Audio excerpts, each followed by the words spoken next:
مساء الخير واهلا فيكم جميعا، سعيدين جدا من انضمامكم. معكم ايهاب من الشامبيونز هاب. كمدربين كنا دائما نبحث عن المعادله الصعبه، كيف تصنع لاعب يفكر قبل ما يتحرك، لاعب يقرا الملعب ويتخذ القرار الصحيح تحت الضغط، وكيف نحول افكار تكتيكيه من مجرد حبر على ورق الى سلوك جماعي بنشوفه بعيوننا في كل مباراه. الليله ضمن شراكه حصريه للتشامبيونز هاب مع إيكونو ميثود، ولاول مره على مستوى الشرق الاوسط وشمال افريقيا بننتقل من التنظير الى التطبيق العملي مع احد صناع المنهجيه الحديثه في اوروبا. يسعدنا جدا تقديم الخبير الكتالوني بول ديولندر، رئيس قسم التدريب في مؤسسه إيكونو الاسبانيه الرائده عالميا، واحد ابرز الخبراء في تفكيك اساليب اللعب وتطوير الذكاء التكتيكي للمراكز واللاعبين. الليله حياخذنا بول في رحله عميقه ومكثفه حول منهجيه إيكونو من نموذج اللعب الى الاساسيات الفرديه، كيفيه تحويل التدريب الى واقع ملموس داخل الملعب. وقبل ما نبدا حابين نتفاعل معكم، تكتبوا لنا في التعليقات من اي بلد بتتابعونا وشو اكثر التحديات اللي بتواجهكم في تطبيق نموذج اللعب مع فرقكم. فريقكم حيكون متواجد معكم طوال فتره الويبينار للرد على استفساراتكم في الشات. كمان بنحب نقول لكم اللقاء هيكون باللغه الانجليزيه وحتظهر الترجمه العربيه الاحترافيه اسفل الفيديو.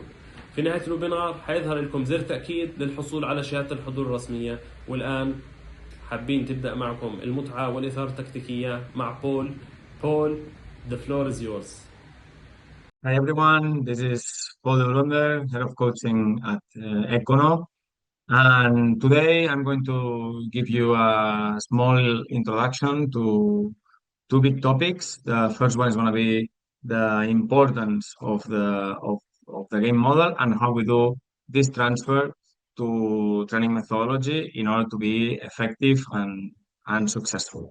So let's start from the game model. Game model is very important because coaches, we must have a clear vision of how we want our team to play. We need to have very well organized all the information that we want to work with our team, solutions that we can work and coach to our players. And in this sense, we are going to explain you in the future course the steps to develop your own game model. So to define how you want your team to play. This is a long process in a way.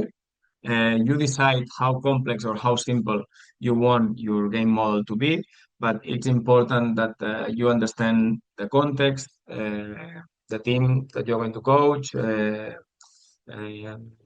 the time that you have, and then you make decisions in terms of these steps that I'm showing on the screen. Game phases that you identify in the analysis of the sport, the analysis of football, game style, how you, in what styles you want your team to be especially dominant, game structure or structures like what is the base of the team, how we want to set up basically in the different moments of the game. Performance keys, this is going to be very, very important. Some key elements that your team needs to be extremely expert. The episodes or scenarios, these are moments of the game phases that you have defined previously that now we go a little bit more into detail, and we must define concrete objectives for each of these scenarios so that the team know what we are trying to do. Then, once we have these episodes well defined, we need to also understand clearly what are our collective priorities in those scenarios that we have identified. This is going to give us the big picture of how we want the team to function in different moments. And we are going to go deeper in this for you to understand what would be the key ideas to coach here. Then if we go to the step 3, we go to the point number 7, the individual position priorities. So in each scenario, once we know how we want to function as a team, what are the key demands that we need to coach, train with our players in each position of the pitch, when we are building up, when we are attacking against mid block, when we are attacking against a low block, when we are doing high press, when we are in a defensive transition. In all these moments, what are the priorities? Then also it's very important to create a code or a common language, so that the communication between staff, players, it's much easier, or between players themselves, because it helps to absorb the complexity of the game. This is going to be a key element for performance teams. The set pieces, we need to define also in our game model how we want to handle offensive and defensive set pieces, and evaluation indicators. Very important part to see if our team is going in the way that we want or not. This is usually the most forgotten part, and something that we need to also give importance. Um, One example of first steps to develop your game model is, as we said, the game phases. No, in this sense, we can put the example of Manchester City. We could put other clubs, but just to mention one that we all have a clear idea. Um, we may identify as coaches that football is a like a competition unit that goes together. No, it's a functional unit, but for our analysis, to simplify the analysis, we can split it in different phases that they don't really exist in the game, but that for the comprehension of the sport, it makes it much easier. So here we can see we have attacking phase, defensive phase, we have the offensive transition, the defensive transition, and obviously the offensive and defensive set pieces. And here you can see that the sizes of the squares are different. No, this means what is more important in our game model. I mean, in what phases of the game, once we identify how we are going to analyze a game, in what phases we want to be more experts. If we think about Manchester City wants to be really, really expert in offensive phase, attacking phase, and obviously in the defensive transition. Do they train offensive transition and defensive phase? For sure, and probably in the last years even more. But if you think about where Guardiola needs to have more solutions and where his game model needs to have more pages, probably it's in the attacking phase and in the defensive transition. Uh, is the part where the game model will have more pages, or the part where the solutions are very clear, so that we are going to invest more time on the pitch because we want our players to be really dominant in this. So these are uh, important decisions that you need to make as a coach for your team to be successful. If you think about Manchester City, for example, it's very clear to recognize in terms of style, in terms of the solutions that they look for, in terms of structure, in terms of what they want to do with the ball. It's very clear for the players, and it's very clear what solutions they are aiming in different moments. No, for example, now in terms of playing inside the block, the structure between the players inside, always um, some players will be in this space between midfield line and strikers line. Then other players will be between midfield line and defensive line. So and they will keep a diagonal structure between each other in a dynamic way. In a dynamic way, for sure, because football is dynamic.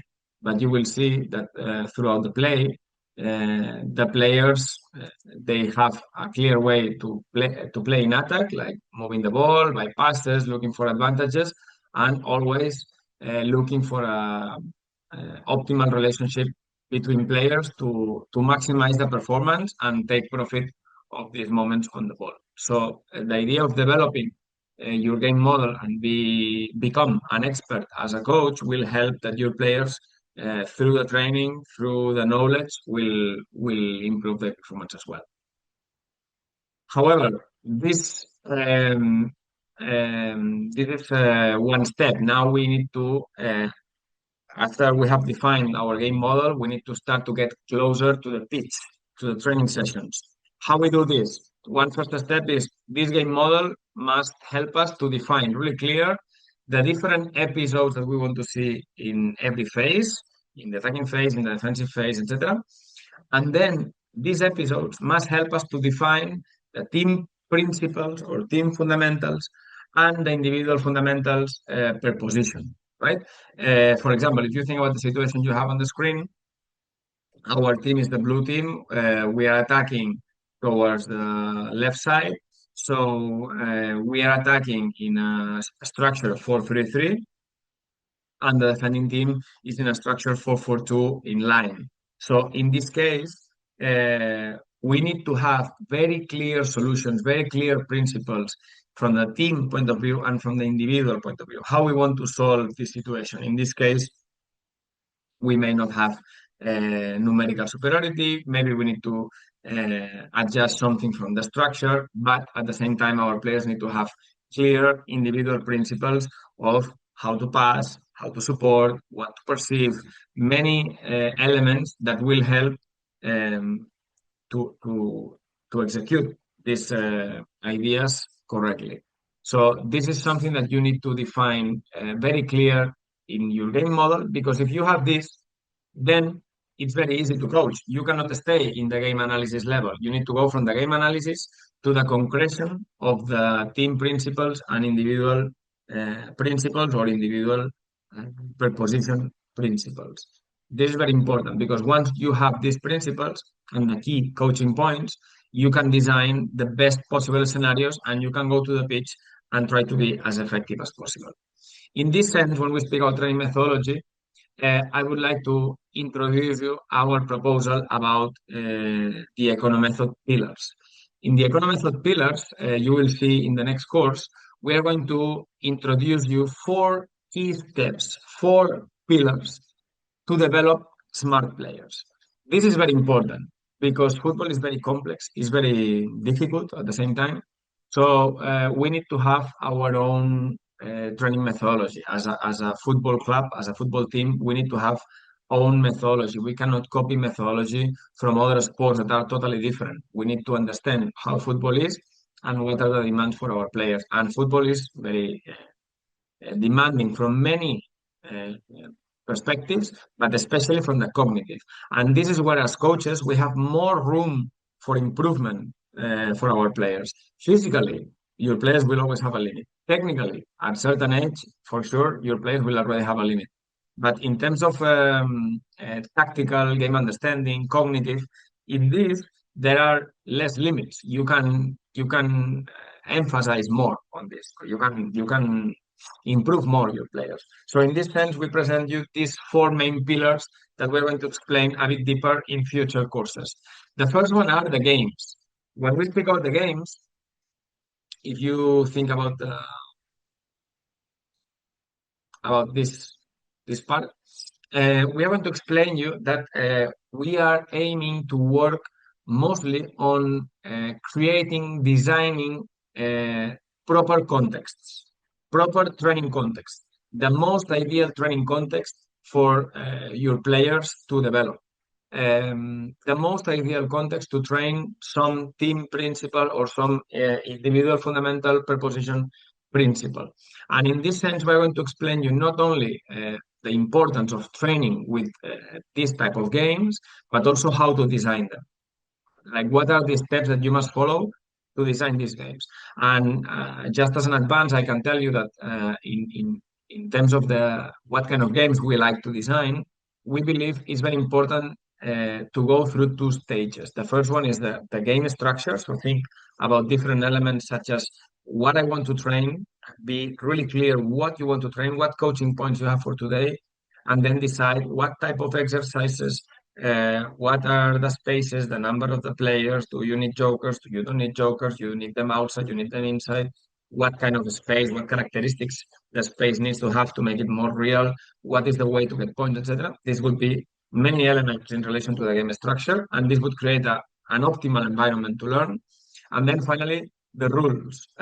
We believe in applying certain rules where you can manipulate a little bit the game for certain things to happen, for certain situations to happen. And these situations must be solved by the players with the concepts, with the key coaching points that you want to train. That's why it's very important to be expert in designing games so that your players can be trained at solving these situations and not only staying at the game analysis level or at the words level. No, I say always to my players, no, let's give the best possible training scenarios.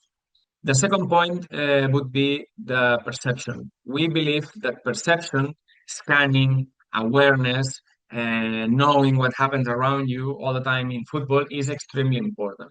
We are going to explain you how we understand perception, why we believe perception should be in the middle of the process, how smart players do this, what are the key concepts that we need to work in perception. And for sure, in future courses, we're going to give you training exercises, concrete solutions that you can train, actually train perception, not only demand to the players scan, look, no, to train these situations in the microcycles. The point number three are the questions. In terms of questions, we are going to explain that we need to make the players think. We need to make the players make better decisions. We need to use the training to improve the decision making of our players. So here we believe that questions is a very strong tool, very useful and powerful tool that you have to develop your players in this sense. And we are going to talk about two big type of questions. Yeah, some type of questions that are more to focus or get the attention of the players on what is actually happening in the training that you are proposing to your players, and a second type of questions where you are going to guide the learning process of the players so that they can discover the different solutions that there could be in the problems that you are showing to the players. So it's a way to not to just have players that are reactive, that are always waiting that you tell them the solution, but that they are able to produce good answers. I don't see Pedri waiting always what the coach is saying to him to then execute it. No, he's making decisions, and for sure the coach may help in the game, but we need players that are able to have autonomy when they play, and questions is a powerful tool. We are also going to explain you here how to organize the information during the training, how to lead your team in competition. So we have a lot of information here that, in my opinion, in terms of information management and how to lead your team is very useful. And finally, the concepts. In our opinion, concepts are really, really important. When we speak about concepts, we mean it's like coaching points, key coaching points that we need to have. Sometimes we are very good at analyzing the game, but we don't go down to key concepts or we don't have them really, really well organized. In this section, we're going to explain you how we structure the development of the players since early stages to professional football, how we organize the different blocks and what are the priorities in each stage of the development so that you can have the big picture of how to organize everything that you can work in football.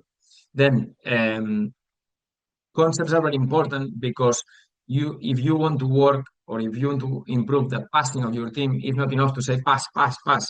Pass is the name of the ability. Yeah, but this doesn't answer to how, when, why to give this pass and not this other.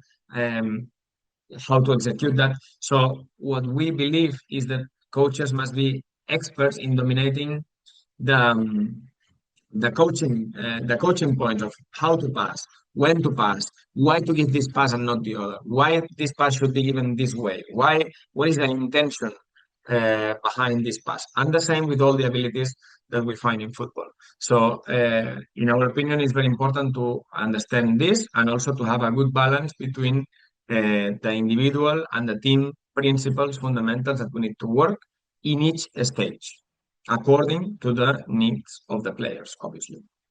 This time, we are going to introduce the individual fundamentals by position. We are going to explain the basics. First of all, I would like to explain that from Econo, we have been working with professional and with young players for several years, over 20 years that we have been working with players from all ages. And we have had excellent success cases from the players that you have on the screen and many others. From our side, this has been like really, really valuable experience. We believe we can help players from any level according to their needs, their moment of development and their environment. So we encourage all of you to attend, pay attention to the ideas that we're going to explain in this webinar and in future courses, because for sure, we believe there will be information that can be very useful for you as a coach, for your own development, and potentially for the players that you will be working with.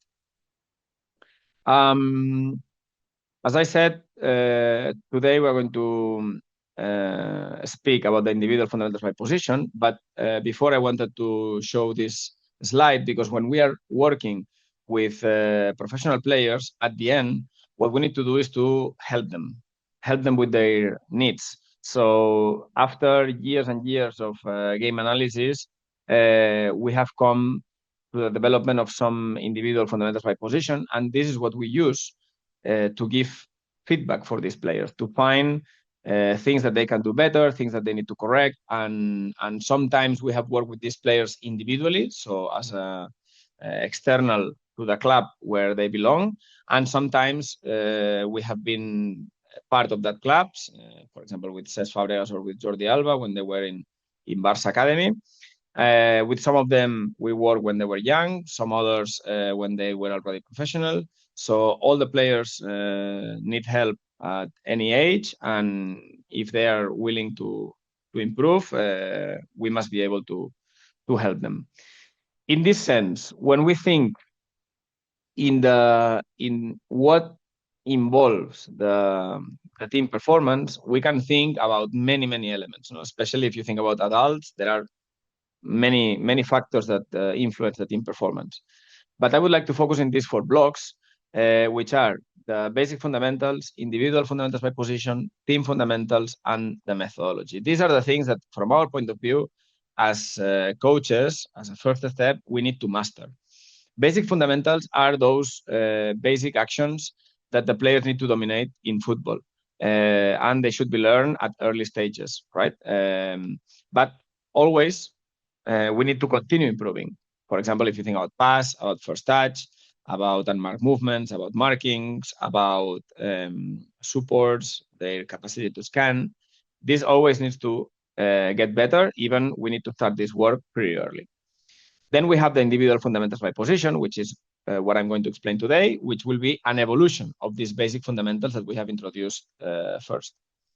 Then we have the team fundamentals, and here this is very important because football is a very complex sport. So the capacity to think about how to connect the players with each other, coordinate their decision-making, their behaviors to function really well as a unit, and also to synchronize our behaviors, not only between our players, according to the opponent, and in the different phases that we go through the game, how we link the attacking phase with the defensive transition, the defensive transition with the potential offensive transition, the offensive transition with maybe again offensive phase, or maybe again defensive transition. Maybe we go to organized defense. How we link all these different moments to master team fundamentals in this sense is essential.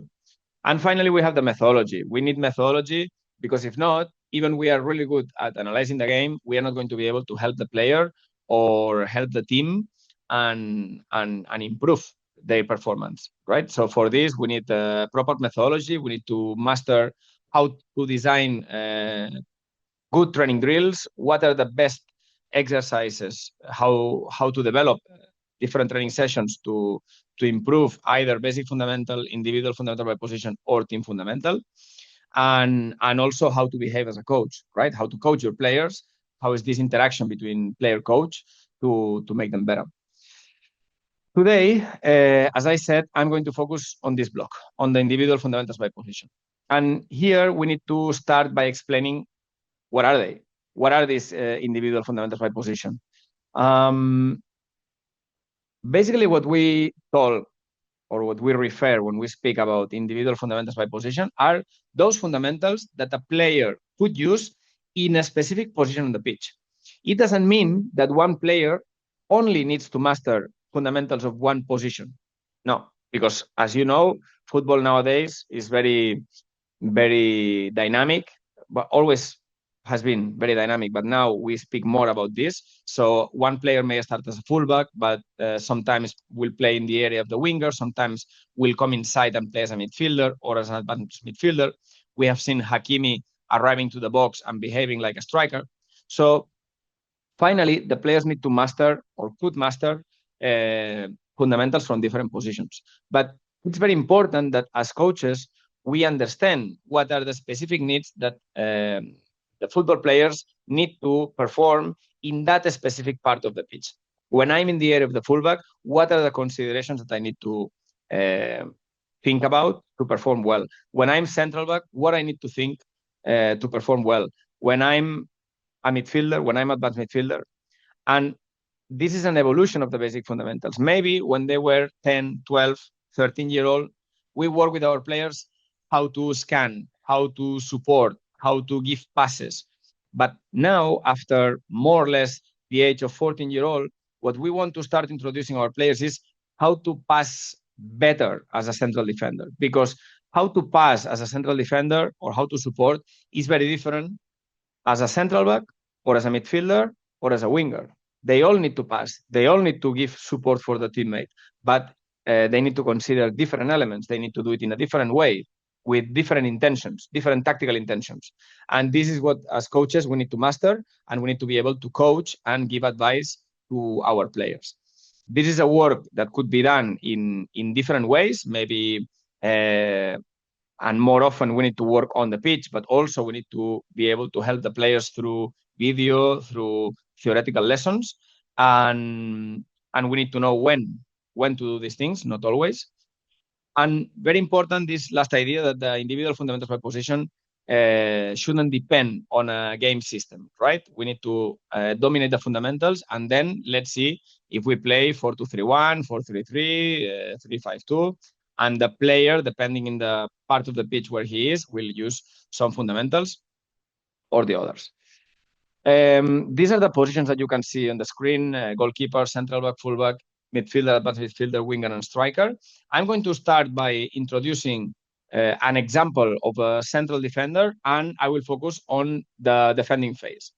As you can see, we divide the blocks of content for the central defender in the defensive phase in 3 big blocks, in this case: fundamentals that happens outside the box, fundamentals that happen inside the box, and fundamentals that may happen in or outside the box.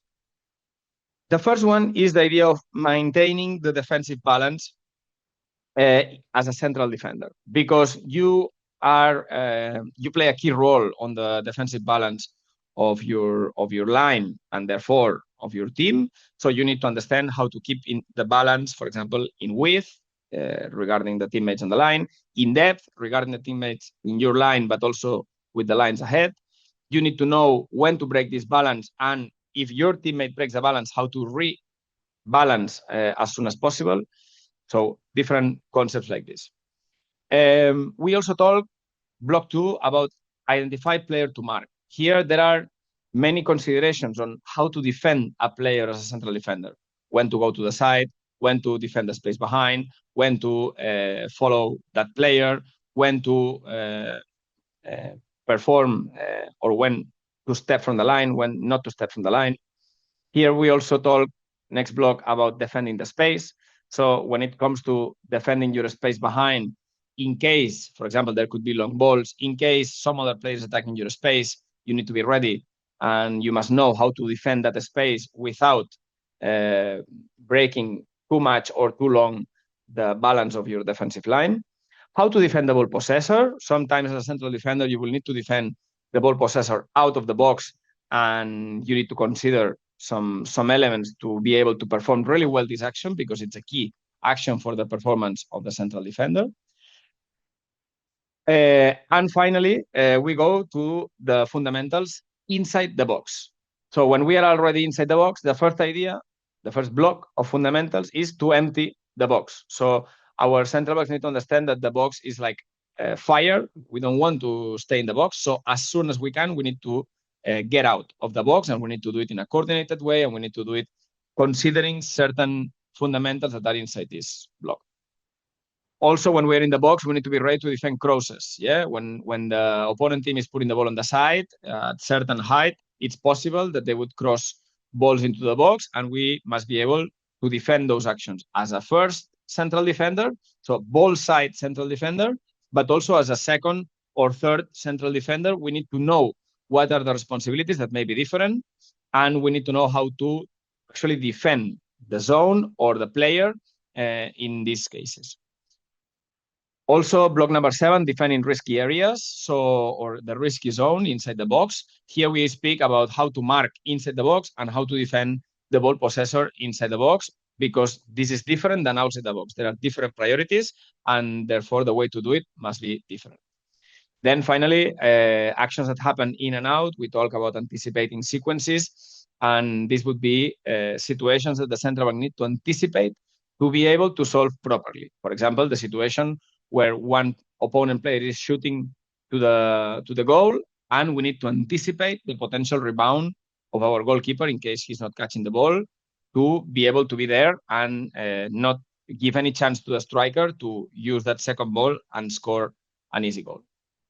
This is an example of blocks. After this, we'll need to go into each of the fundamentals and find out the coaching points. This will be explaining to you in future courses with detail and with concrete examples of professional players. Here, I bring you an example of our work that we do with individual professional players. This is a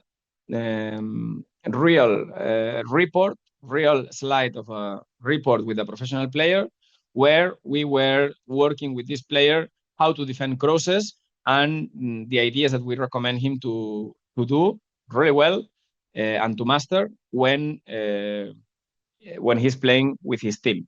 I will show you a couple examples of professional players doing this, so that you can see what I mean. Now you see this central back on the screen. You have here a situation that there may be a cross, and he's trying to identify that player. He's talking with the teammates when switching markings, and when that player is alone in the box. As you can see now, number 8 may have some time in the box. He's assuming the marking responsibility of this player, as the player in front, as you can see, the player in front is staying zonal, so he is marking that player. That would be, from our side, a good behavior, good way of defending, and that would bring performance for our central defenders. As you can see, he is keeping the contact with this player, one arm maximum distance, and not allowing this player arriving to the box, arriving to the ball, so not having any chance this player to score. Another example from the same central back would be now defending in risky areas and defending Holland, and you can see how this player has similar behavior, one arm distance, staying between that player and your own goal, and not losing the duel, making the action difficult for this player, and helping the ball recovery of the team. So these two behaviors would be good behaviors from a central defender. In this case, when we give individual advice for professional players, we focus on concrete coaching points that the player can transfer in the trainings and in the real matches. For example, as you can see in the slide, as a first central defender, you should be initially performing a zonal defense in charge of the first post, because this is where we can avoid most of the goal scoring opportunities for the strikers if we have one player there ready to clear balls. Active scanning in order to identify potential players that I need to mark because they are dangerous, and moments to go to the side to defend if the ball possessor of the attacking team is getting into the box with advantage. As a central defender, we saw it in the first clip. Avoid that this player can take your space behind. Use your arms and body. Maximum in this case, one arm distance. Of course, depending the profile of the striker, must defend in a different way. For example, if you defend one striker 175, 180 is not the same than defending Holland. And the importance of defending until the end of the play, right? Show continuity in the actions. For this professional player that we're working on that case, these were very important ideas that has helped to perform much better in the games. But let's look at other example. If you think about the strikers, we have several blocks. One of the blocks is the idea of how to move or how to mobilize the attack of the team. Inside this block, we have different fundamentals. One of the fundamentals is support movements to receive with advantage, to create problems for the defensive line.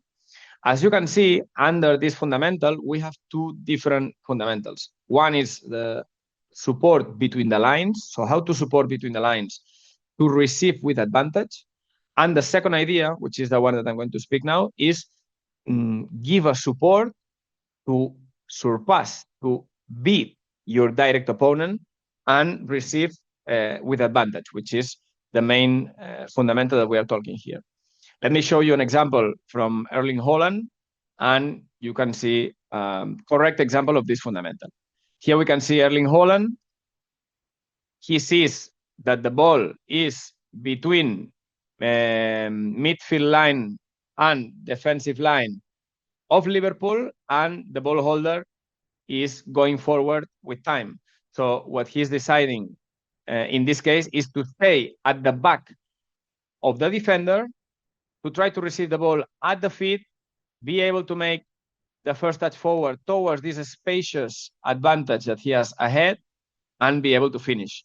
So this shows that Holland not only is strong or not only is fast, but he is a very intelligent player because he is understanding, for example, this fundamental and performing really well during the game. This would be one of the fundamentals that we would be explaining you in the course of individual fundamentals per position.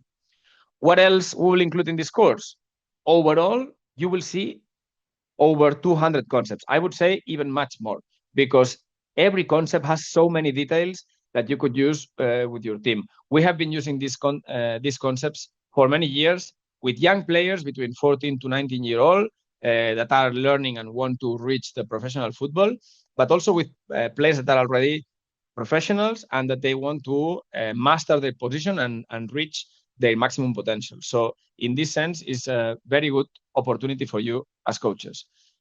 Besides this, during the course, we'll also explain you some exercises that you could use to improve your players. The course is not focused on methodology, but we're going to introduce always exercises.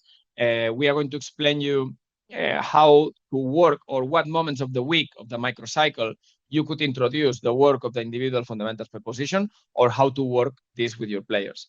And during the course, there will be also many activities, many practical activities.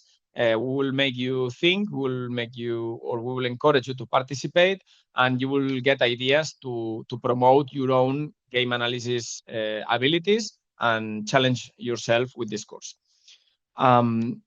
Nothing else from my side. If you want to know more about Econo or about the individual fundamentals by position, I encourage you to come to this free webinar that you will go much deeper on the individual fundamentals by position. They will explain with more detail, and you will understand much better the content of the course.